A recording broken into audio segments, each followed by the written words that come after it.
नमस्कार, स्वागत है आपका सत्यहिंदी.com पर। मैं हूं नीलू व्यास और एक बार आपके साथ फिर से जुड़ रही हूं आपके पसंदीदा कार्यक्रम आज का एजेंडा को लेकर। और इसके पहले कि प्रोग्राम शुरू करूं, आपको याद दिलाना चाहती हूं कि गूगल प्ले स्टोर से अगर आपने सत्य हिंदी के ऐप को डाउनलोड नहीं किया है तो जरूर कर लीजिएगा।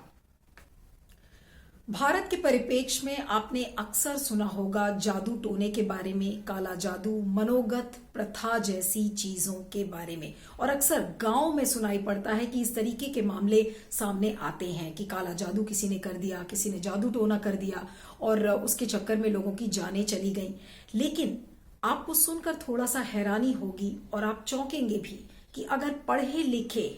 जिनका प्रोफाइल प्रोफेसर्स या प्रिंसिपल्स का हो और अगर वो इस तरीके की प्रथा में इन्वॉल्व हो, और सिर्फ इन्वॉल्व होना ही नहीं बल्कि इन प्रथाओं की वजह से अगर वो अपने बच्चों को मार डाले, तो सुनकर आपको कैसा लगेगा। जी हां, एक कुछ ऐसी ही घटना सामने आई है। आंध्र प्रदेश के चित्तूर का एक शहर है मदनपल्ली, वहां से एक ऐसी खबर आ रही है जो वाकई में आपको थोड़ा हिला कर रख देगी। इसमें एक दंपत्ति हैं जो कि एक एसोसिएट प्रोफेसर हैं केमिस्ट्री के, और जो उनकी पत्नी है वो मास्टरमाइंड्स आईआईटी टैलेंट जो स्कूल है उसमें मैथ्स की टीचर है। तो आप सोच लीजिए कि इतने पढ़े लिखे लोग हैं और इन पढ़े लिखे लोगों ने इस जादू टोने की वजह से, या आप जिसे अंग्रेजी में ओकल्ट प्रैक्टिसेस कहते हैं, उनकी वजह से अपनी दो बेटियां, एक बेटी 25 साल की थी और एक 22 साल की, और ये दोनों बेटियां भी बहुत पढ़ी लिखी थी, क्योंकि एक बेटी ने, जिसका नाम आलेख्या है, उसने अपना एमबीए खत्म किया था और अब वो आईएएस की प्रिपरेशंस कर रही थी, और दूसरी जो बेटी थी 22 साल की, वो एआर रहमान की म्यूजिक एकेडमी में म्यूजिक सीख रही थी। ये दोनों बेटियां बाहर से आई थी और लॉकडाउन के दौरान वो अपने घर आई हुई थी, और जिस समय ये हादसा सामने आया है जिसकी डिटेल्स अब मैं आपको बताऊंगी तो शायद आपके रोए खड़े हो जाएंगे। पुलिस के हवाले से जो खबरें आई हैं, ये जो माँ है 50 साल इनकी उम्र है लगभग, और इनका नाम है वी पद्मजा, जो कि मैथ्स की टीचर हैं और प्रिंसिपल भी हैं। और जो फादर हैं यानी कि जो पिताजी हैं वो हैं डॉक्टर वी पुरुषोत्तम नायडू, जो कि एसोसिएट प्रोफेसर हैं एक गवर्नमेंट डिग्री कॉलेज में। अब इनको जो पुलिस के हवाले से खबरें आ रही हैं और जिस तरीके से इनके रिश्तेदारों ने बताया है कि रविवार को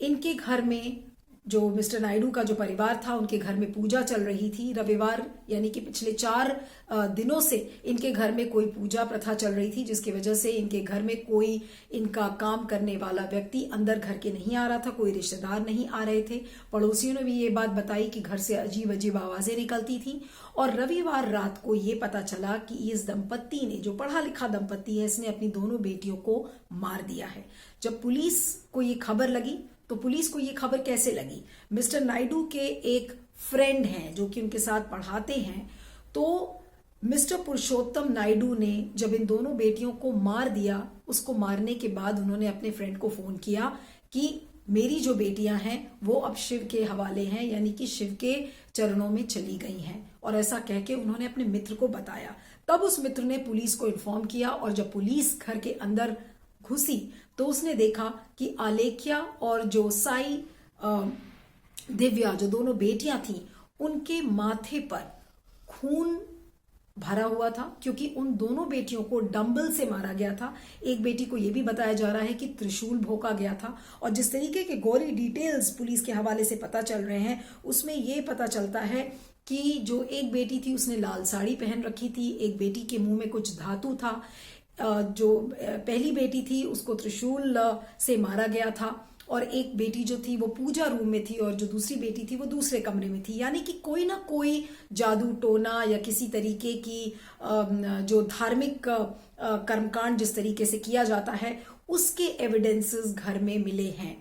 और जब पुलिस अंदर आई है तो दोनों दंपत्ति यानी कि जो पद्मजा नायडू हैं, यानी कि जो दोनों बेटियों की मां हैं, उनका ये कहना था कि उन्होंने पुलिस से ये कहा कि हमें थोड़ा वक्त और दे दो और ये दोनों बेटियां फिर से जिंदा हो जाएंगी। यानी कि इस दंपत्ति को ये विश्वास था कि अगर इन बेटियों को हमने मारा है तो हमारे पास इतनी सुपरनैचुरल पावर्स हैं कि हम अपनी बेटी को जिंदा भी कर सकते हैं। तो पुलिस ने जो पुरुषोत्तम नायडू हैं उन्होंने अपनी बेटियों का दाह संस्कार किया है और जो माँ है वो ऐसा लगता है कि अभी भी ट्रांस में है और किसी न किसी मानसिक पीड़ा से गुजर रही है। इसकी छानबीन पुलिस कर रही है। हत्या का मामला इसमें दर्ज हो गया है। लेकिन जिस तरीके से जो सबसे चौंकाने वाली बात इस समय आती है कि गांव के अगर अनपढ़ गंवार लोग अगर इस तरीके की हरकत करें और वो तांत्रिकों के पास भागे या बाबाओं में विश्वास करें और तंत्र मंत्र से अपने आप को नुकसान पहुंचाएं तो थोड़ा समझ में आता है और आप अपने दिल को तसल्ली देके ये कहते हैं कि नहीं, ये तो अनपढ़ है, पढ़ा लिखा नहीं है। लेकिन अगर एक प्रोफेसर, एक प्रिंसिपल कॉलेज की अगर वो इस बात को करती है या करता है तो आप उसके बारे में क्या कहेंगे? क्या इन लोगों को किसी ने गुमराह किया है? क्या ये लोग किसी एक ऐसे धार्मिक गुरु या किसी के संपर्क में आए थे जिन्होंने इनका ब्रेन वॉश किया और फिर इन्हें विश्वास होने लगा कि इनके अंदर एक सुपर नेचुरल पावर्स थी? और इनके ही एक किसी रिलेटिव ने पुलिस को बताया है, क्योंकि पुलिस ये कह रही है कि जितने भी लोग उनको फोन करके बता रहे हैं, उनके अड़ोस पड़ोस के लोग और जो उनके रिश्तेदार हैं, वो ये कहते हैं कि एक ऐसा परिवार था जो कि धार्मिक कर्मकांड में बहुत ज्यादा विश्वास करता था। और एक एग्जाम्पल के तौर पर ये बताया गया है कि कोरोना के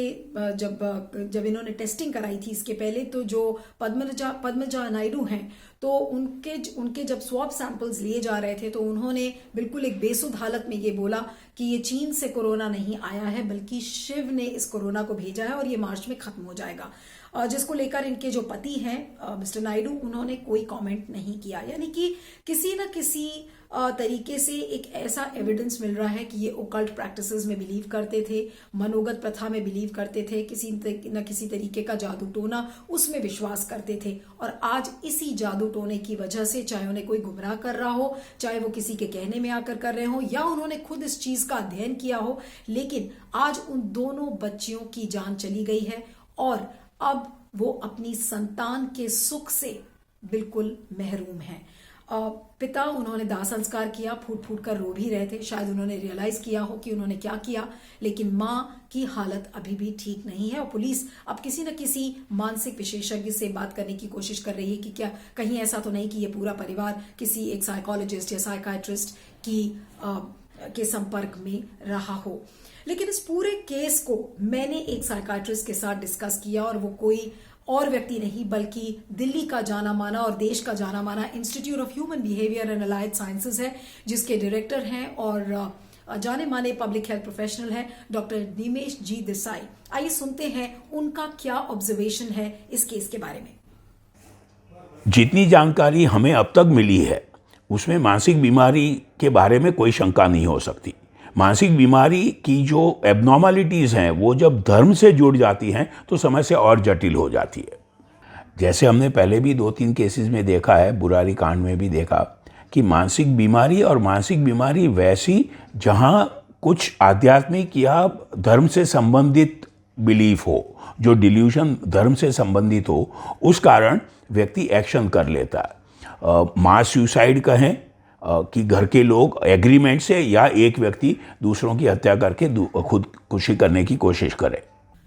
तो जो साइकाइट्रिस्ट हैं उनका मानना है कि इसमें कोई दो राय नहीं है कि कहीं ना कहीं कोई एक मेंटल इलनेस से जुड़ा हुआ ये मामला नजर आ रहा है। लेकिन अगर मैं अंधविश्वास की बात करूं तो भारत एक मल्टी एथनिक आइडेंटिटी का एक देश माना जाता है और जहां पर सदियों से लोग अंधविश्वास में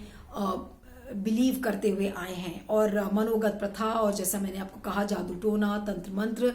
ये तमाम तरीकों से परिवारों को ऑप्रेस करने की या दबाने की कोशिश की गई है और अभी भी की जा रही है। चाहे वो कोई धर्मगुरु करे, चाहे वो कोई कॉन मैन करे, आप इसको किसी का भी नाम ले लीजिए, या आज की भाषा में कहें तो कोई बाबा अगर आपको बेवकूफ बनाकर और आपको हानि पहुंचाने की कोशिश करता है, तो ये सारी चीजें ओकल्ट प्रैक्टिसेस में आती हैं।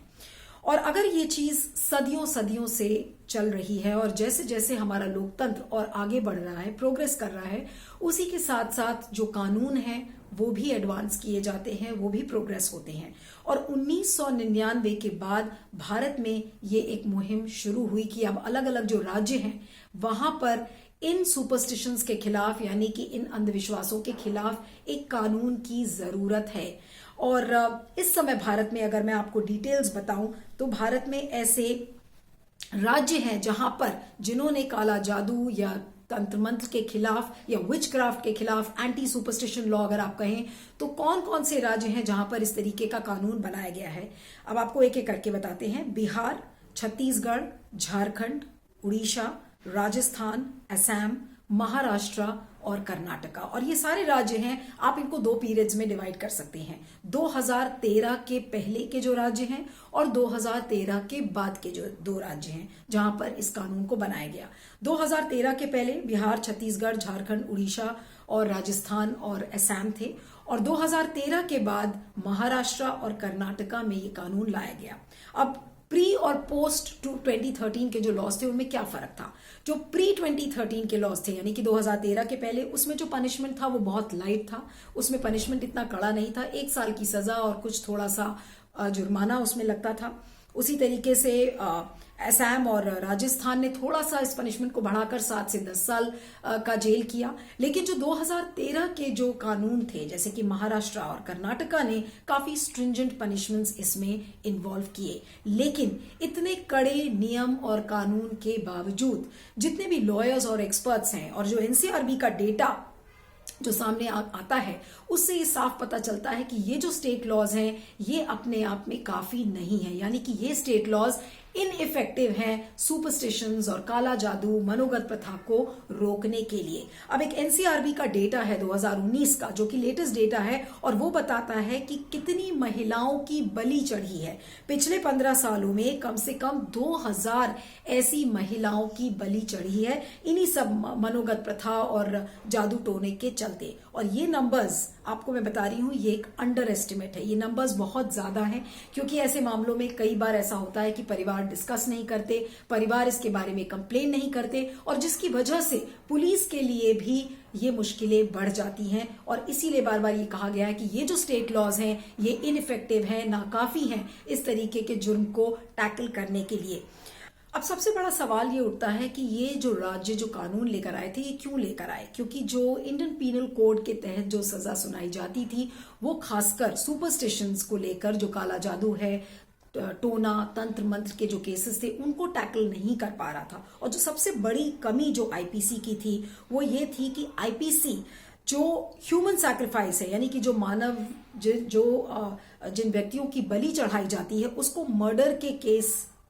की तरह उसको दर्ज किया जाता है after the crime is committed. और जो फिजिकल टॉर्चर होता है उसको कॉग्निसेंस में आईपीसी नहीं लेता और वो एक सिंपल हर्ट के रूप में माना जाता है। मेंटल ट्रॉमा है वो आईपीसी में कहीं ना कहीं उसको रिकॉग्नाइज नहीं किया गया है। और इसीलिए जितने भी विक्टिम्स हैं इस सुपरस्टिशन के, तो वो उनको न्याय इस केस में नहीं मिल पाता है। और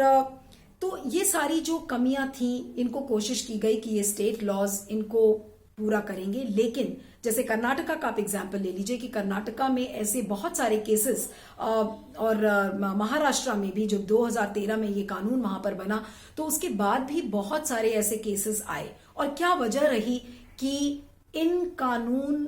के बावजूद इस तरीके के केसेस बार बार सामने आए। आइए सुनते हैं कि लॉयर्स और जो लीगल एक्सपर्ट्स हैं उनका क्या कहना है। मैंने पीयूष भारद्वाज से बात की, जो कि जाने माने लॉयर हैं। आइए सुनते हैं उन्होंने क्या कहा। ये अकेली ऐसी घटना नहीं है। इनफैक्ट हमने ऐसे बहुत सारे किस्से अंधविश्वासों के चलते हुए अपने देश भारत में सुने होंगे, क्योंकि ना तो ये सिर्फ देश बहुत बड़ा है पर विविधताओं का बहुत बड़ा संगम भी है। 2018 में दिल्ली में के बुराड़ी में भी एक ऐसी बहुत चौंका देने वाली और परेशान करने वाली खबर हमें सुनने को मिली थी, जहां पर एक ही परिवार के 11 लोगों ने इस अंधविश्वास के चलते फांसी लगा ली थी कि ऐसा कर देने से उनके पूर्वजों को किसी तरीके की मुक्ति मिल जाएगी और वो मरेंगे नहीं। ये बहुत हिला देने वाली घटना थी एक दिल्ली के लिए, जिसके अंदर एक पूरा का पूरा परिवार खत्म हो गया था और पढ़े लिखे इलाके से बिलोंग करता था। ऐसी ही एक खबर अभी बहुत हाल फिलहाल में उड़ीसा में भी सुनने को मिली, जहां विचक्राफ्ट, जहां पर औरतों को चुड़ैल या डायन के आरोप के अंदर अंधविश्वास में चलते हुए एक वयस्क महिला को त्रिशूल मार के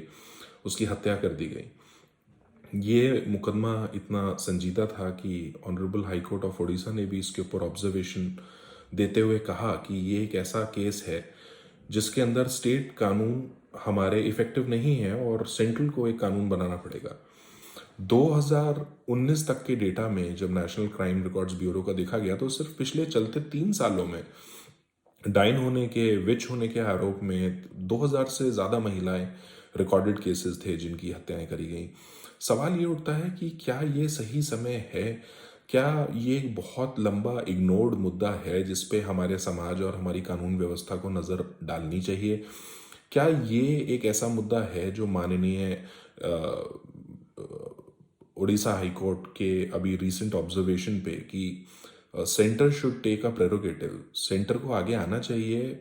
पार्लियामेंट के अंदर इस मुद्दे को रखना चाहिए और एक बहुत ही ठोस और इफेक्टिव कानून बनाना चाहिए जो ना सिर्फ इसकी इंट्रिकेसीज को समझे, इसकी संजीदगियों को समझे, पर जो इसके अंदर क्राइम करने वाले लोग हैं या जो इसके अंदर आरोपी पाए जाते हैं उनके लिए कठोर से कठोर सजा का प्रावधान रखें और ये सजा के प्रावधान ना सिर्फ इफेक्टिव हों लेकिन ये जो प्रैक्टिसेस हैं इनको रोकने के लिए एक बहुत बड़ा साधन बने। मुझे ऐसा लगता है, मेरी पर्सनल ओपिनियन में, this is high time that a solid bill in the parliament should be tabled. 2016 में भी श्री राघव पाल जी द्वारा एक बिल जो है वो टेबल किया गया था विच क्राफ्ट के चलते, लेकिन वो अभी भी लोकसभा के अंदर पेंडिंग है। आई सिंसियरली होप कि central government takes note of this and a strong legislation in terms to stop the occult practices and punish the wrongdoers should come in place. और अगर इस नायडू दंपत्ति की बात करें और इनके जो जानने वाले हैं, जिस तरीके के बयान इन्होंने प्रेस में दिए हैं, यहाँ तक कि बीबीसी में भी ये स्टोरी आई है और बीबीसी की वेबसाइट पर जो मिस्टर नायडू के ड्राइवर हैं उन्होंने कहा है कि उन्हें बहुत ये देखकर हैरानी हो रही है क्योंकि दोनों हस्बैंड और वाइफ यानी कि पद्मजा नायडू और मिस्टर नायडू कभी भी किसी से रूडली बात नहीं करते थे, हमेशा सबकी मदद करते थे और वो जितने भी जो लोग हैं उनके जानने वाले, उनका ये कहना है कि ऐसा लग रहा है कि उनको किसी ने वश में कर लिया है और ये काम करवाया है क्योंकि किसी को ये उम्मीद नहीं हो रही कि ऐसा कर सकते हैं। कहीं पर एक प्रॉपर्टी का एंगल आ रहा है क्योंकि उनका करोड़ों रुपए की प्रॉपर्टी थी तो इसलिए शायद उनको वशीभूत करके और ये हत्या का काम करवाया गया है ताकि उनकी प्रॉपर्टी हथियाई जा सके। तो ये तमाम तरीके की कॉन्स्पिरेसी थियरीज आ रही हैं, लेकिन ये बात जरूर सच है कि अभी पिछले साल ही नायडू दंपत्ति ने एक नए घर में शिफ्ट किया था और उनके समय समय पर वो अनुष्ठान भी करते रहते थे। जितने भी जो जानने वाले लोग हैं आस पड़ोस के, उन्होंने भी कहा है कि वो आए दिन उनके घर पर कुछ ना कुछ अनुष्ठान चलता था। उनकी जो बेटी थी साई दिव्या, अगर आप उसकी पोस्ट्स को देखें तो उसने भी पोस्ट्स में अपने लिखना शुरू कर दिया था कि अब सतयुग आ गया है और शिव अब आ चुके हैं, हमारा काम हो चुका है। तो उस तरीके के कुछ संकेत मिलते हैं कि किसी न किसी दैव्य शक्ति या किसी न किसी किसकी गिरफ्त में ये लोग थे। लेकिन इस पूरे परिवार की जो मानसिक जो व्यवहार है वो थोड़ा सा एबनॉर्मल सा लगता था, जिस तरीके से लोग अभी बताते हैं। और लेकिन ये सारी चीजें अब जांच का विषय हैं और इस पर पुलिस क्या कहेगी, लेकिन ये वाकई में एक बहुत ही हैरान करने वाला और चौंकाने वाला ये मामला सामने आया है। तो अब सवाल ये उठता है कि जो काम जो राज्यों के जो लॉज हैं वो नहीं कर पाए इस अंधविश्वास को हटाने में या जादू टोने को लेकर या तंत्र मंत्र को लेकर, तो जो स्टेट लॉज इनइफेक्टिव रहे, तो क्या अब जरूरत एक ऐसे सेंट्रल लेजिस्लेशन की है जो कि इन सारे स्टेट लॉज में जो कमियां हैं उन कमी को समाहित करके और क्या एक कड़ा कानून लाया जा सकता है जिससे कि जो भी बाबा या धर्म गुरु अपनी ओकल्ट पावर्स को मिसयूज करता है। मैंने मिसयूज इसलिए बोला क्योंकि अगर आप जैसे धर्म गुरु हैं सदगुरु, अगर आप उनकी बातें सुने और अगर आपने सुना हो तो उन्होंने ओकल्ट प्रैक्टिसेस के बारे में कहा है कि it's positive, it has a positive impact and as long as you are not misusing it, it's fine. यानी कि ओकल्ट प्रैक्टिसेस में आपने कई बार सुना होगा कि बाबा सेक्स की मदद लेते हैं, ड्रग्स की मदद लेते हैं, या कर्नाटका में ऐसे केसेस सामने आते हैं जहां पर झूठी पतलें होती हैं, उन पर एक प्रथा के चलते उन लोगों को लेट कर उन झूठी पतलों से जाना पड़ता है। तो ये जो इनह्यूमन प्रैक्टिसेस हैं इससे बचने की जरूरत है। और इनह्यूमन प्रैक्टिसेस हैं उनको फैलाने वाले और इसको प्रोपोगेट करने वालों लोगों के खिलाफ कड़ी से कड़ी सजा होनी चाहिए। लेकिन अक्सर हर्डल्स क्या आते हैं, जैसे महाराष्ट्र का मैं आपको एग्जांपल बताऊं कि नरेंद्र दाभोलकर जो कि जाने माने एक एक्टिविस्ट थे और 18 साल उनको लग गए कि महाराष्ट्र में इस तरीके का एक एंटी सुपरस्टिशन लॉ लाया जाए। उनकी हत्या भी कर दी गई इसी के चलते कि जो जिस तरीके की डॉगमेटिक बिलीफ वो रखते थे उसकी वजह से उनकी मौत भी हो गई, उनकी हत्या हुई, लेकिन 18 साल लग गया। लेकिन महाराष्ट्र का मैं अगर आपको एग्जाम्पल बताऊं तो वहां पर जो ड्राफ्ट लॉ था महाराष्ट्र का उसमें 27 में से 15 अमेंडमेंट्स सजेस्ट किए गए थे, लेकिन 15 अमेंडमेंट्स को रिजेक्ट कर दिया गया, ये कहते हुए कि नहीं, कुछ प्रथाएं हमारे हिंदू धर्म की हैं, हमारे सोसाइटल नॉर्म्स हैं, उस पर फर्क पड़ेगा। तो क्या हम इन डॉगमास को, इन तंत्र मंत्र को, काला जादू और जो मनोगत प्रथा जैसी चीजें हैं, क्या हम इसे धर्म की आड़ में बढ़ावा दे रहे हैं? और इससे शायद पॉलिटिकल पार्टीज को भी सोचना होगा, क्योंकि पॉलिटिकल पार्टीज जब मैं बोलती हूं तो महाराष्ट्र का एक एग्जाम्पल है, कर्नाटका का एक एग्जाम्पल है कि सिद्धरामैया जब चीफ मिनिस्टर थे तो वो कानून लेकर आए, फिर उसके बाद जब बीजेपी आई तो उस समय बीजेपी ने उसको अपोज किया था, अब बीजेपी उसको इम्प्लीमेंट कर रही है। तो ये जो एक दोहरा रवैया या दोहरा चरित्र जो पॉलिटिकल पार्टीज का दिखता है वो भी अपने आप में एक समाज का चेहरा दिखाता है कि किस तरीके से आप हिंदूज का जो वोट बैंक है या आप मुस्लिम्स का वोट बैंक है उसको नाखुश नहीं करना चाहते हैं और ये कहते हैं कि नहीं, ये उनके धर्म का हिस्सा है, ये उनकी धर्म की प्रथाएं हैं, इसलिए इस पर रोक नहीं लग सकती हैं। तो आज सवाल ये उठता है कि इस तरीके की जो प्रथाएं हैं आप उसे धर्म की आड़ में बढ़ावा नहीं दे सकते हैं और एक ऐसे कानून की जरूरत है, क्योंकि कड़े से कड़ा आप कानून लेकर आएंगे लेकिन अगर उस कानून को इंप्लीमेंट नहीं किया जाएगा तो फिर वो कानून बेकार है। डोमेस्टिक वायलेंस का केस ले लीजिए, 2005 में जब ये डोमेस्टिक वायलेंस का केस आया, लेकिन डोमेस्टिक वायलेंस का कानून बनने के बावजूद कितने केसेस ऐसे हैं जो विद इन द फैमिलीज होते हैं जिसमें कि विक्टिम्स कंप्लेन नहीं करते हैं। तो कुछ इसी तरीके का मामला इन केसेस में भी सामने आता है, क्योंकि जिस परिवार के लोगों का एक नाता, एक रिश्ता किसी धर्मगुरु से बन जाता है और भले ही वो धर्मगुरु वो गलत काम कर रहा हो तो ज्यादातर ये जो परिवार हैं जाकर पुलिस में कंप्लेन नहीं करते। इनके रिश्तेदारों की भी हिम्मत नहीं पड़ती कि वो जाकर पुलिस में ये बताएं कि देखिए हमारा ये जो रिश्तेदार है इस तरीके की प्रथाओं में इन्वॉल्व है। तो ये सबसे बड़ा लैकुना है और इसी की वजह से ये जो कानून हैं जितने भी, चाहे वो राज्यों के कानून हो, वो सारे इनइफेक्टिव साबित हो रहे हैं। और आईपीसी की जो हमने कमी बताई कि सबसे बड़ी बात, और ये जो राज्यों के जो जितने भी कानून हैं उसमें सबसे बड़ी कमी ये है कि हम क्राइम की बात करते हैं लेकिन जो विक्टिम है उसके बारे में बहुत ज्यादा बात नहीं होती कि किस मेंटल ट्रॉमा से वो गुजर रहा है, विक्टिम का कॉम्पेंसेशन क्या होना चाहिए। तो ये तमाम चीजें हैं, लेकिन सिर्फ एक हार्श पनिशमेंट देने से, यानी कि आपने जेल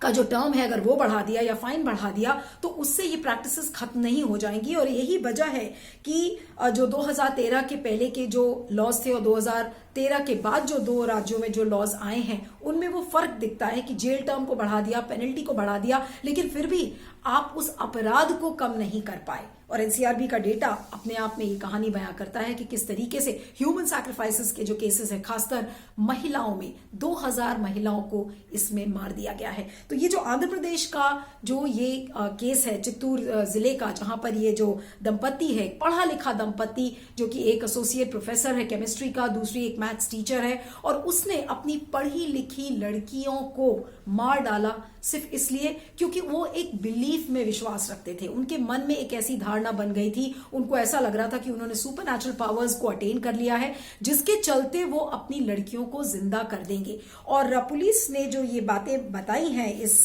केस में, वहां के जो मदनपल्ली जो है वहां के जो डीएसपी हैं मिस्टर आचारी, तो उन्होंने कहा कि ऐसा लगता था कि पूरा परिवार इस धार्मिक कर्मकांड में जुड़ा हुआ था। उनमें से जो एक लड़की थी उसके कुछ अगर आप फेसबुक पोस्ट्स उठाकर देखिए तो वो उस तरीके के पोस्ट्स आपको नजर आएंगे कि शिवा इज कमिंग,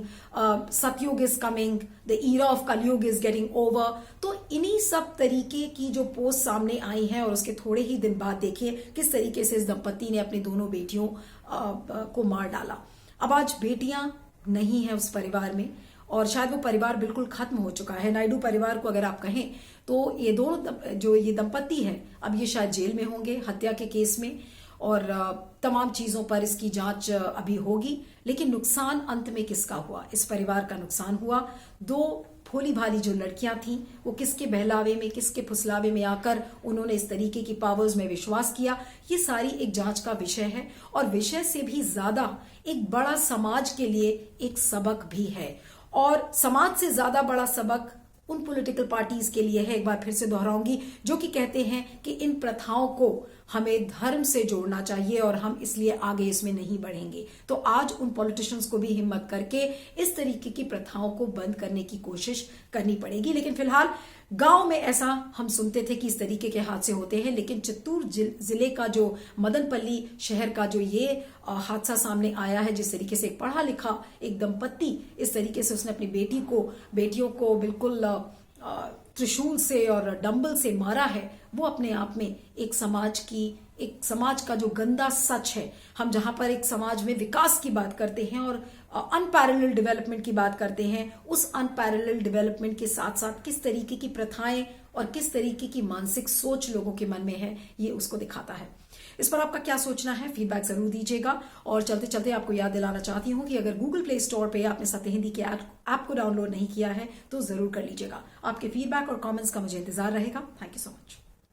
सत्य हिंदी का ऐप डाउनलोड करें गूगल प्ले स्टोर पर।